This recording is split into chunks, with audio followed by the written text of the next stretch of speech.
কি ব্যাপার আব্বু, তুমি আজকে কাজে যাওনি? না বা, আজকে যাবো না। তুমি অসুস্থ হলেও কাজে চলে যাও, আর আজকে যাচ্ছ না? কিছু হয়েছে নাকি? কিছু হয়নি, এমনি যাবো না। তোমার কি শরীর খারাপ? বললাম তো কিছু হয়নি, তুই যেখানে যাচ্ছিস সেখানে যা। কি গো মা, আব্বুর কি হয়েছে? এভাবে বসি কেনে? কি জানি, আমিও তখন থেকে জিজ্ঞাসা করছি, কিছু বুঝছে না, মন খারাপ করে বসে আছে। কি ব্যাপার আব্বু, তোমার চোখে পানি? বলো কি হয়েছে?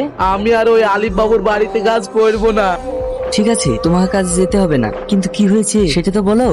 আব্বু, কিরে মা, কি হয়েছে? কই তোমার সেই গুণধর কাজের লোক টনি? তাড়াতাড়ি ওকে ডাকো। লাই দিয়ে দিয়ে সবাই ওকে মাথা তুলে রেখেছে।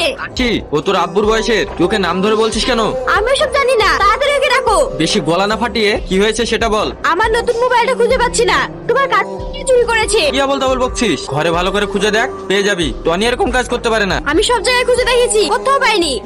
টনি, একটু এদিকে আয়। বলেন। এই চাকরের বাচ্চা, বল আমার মোবাইলটা চুরি করে কোথায় রেখেছিস? মামুনি, তুমি এসব কি বলছো? হাসি, তাড়াতাড়ি বল, আমার মোবাইলটা কোথায় রেখেছিস? বাবু, হাসি মামুনি এসব কি বলছে? আমি চুরি করিনি। বেশি লাগা কান্না না করে তাড়াতাড়ি বলে দে। আমি জানি তুই এরকম কাজ করবি না। কি হয়েছে? চাকরের বাচ্চাটা আমার মোবাইলটা চুরি করেছে। এর তো মোবাইল সকালবেলা তোর ঘরে বই আনতে গিয়ে বইয়ের উপর মোবাইলটা ছিল, আমি খেয়াল করিনি, পড়ে গিয়ে ডিসপ্লেটা ভেঙে গেছে। তুই উঠে রাগারাগি করবি বলে দোকান থেকে সারিয়ে আনলাম। কিছু মনে করিস না টনি, ও এখনো ছোট তো, তাই বুঝতে পারেনি, মাথা গরম করে ফেলেছে। ওর হয়ে আমি তোর কাছে ক্ষমা চাইছি। হাসি, এই হাসি, বেরিয়ে আয়। কি হয়েছে বাবা? এখন আপনার অহংকারী মেয়েকে আমার আব্বুর গায়ে হাত দিয়েছে, নিজেকে কি ভেবেছে? আমরা গরিব বলে কি মানুষ না? এই অসভ্য, এর মধ্যে চিৎকার করছিস কেন? তোর এত বড় সাহস, তুই আমাকে ধাক্কা মারলি?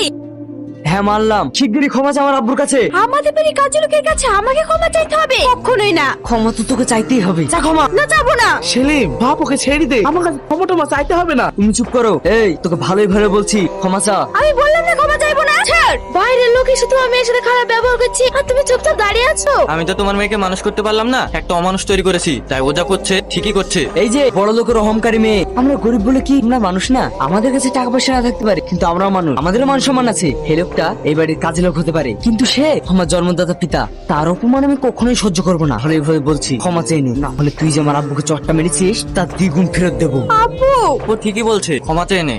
আমার ভুল হয়ে গেছে, আমাকে ক্ষমা করে দিন। ঠিক আছে মা। ভবিষ্যতে যেন এরকম আর কোনোদিন না হয়, মনে রাখবে অহংকারে মানুষের পতন। এই মেয়েটাকে নিয়ে কি যে করব, পরের বাড়ি গিয়ে সংসার করবে কিভাবে? ওর জন্য এমন একটা ছেলে দেখতে হবে যে ওকে সাইজ করতে পারবে। কিরে হাসি, এখনো বসে বসে ফোন দেখছি? কলেজ যাবে না? না, আজ থেকে ওকে আর কলেজ যেতে হবে না। বাড়ির রান্না বান্না, ঘর পরিষ্কার সবও করবে। কি এসব তুমি কি বলছো? আমি রান্না করব? অসম্ভব, বাড়িতে কি কাজের লোকের অভাব পড়ে গেছে? পরের বাড়ি গিয়ে তো নিজেই রান্না করে খেতে হবে, তাই এখন থেকে অভ্যাস কর। আমার মতো মেয়েকে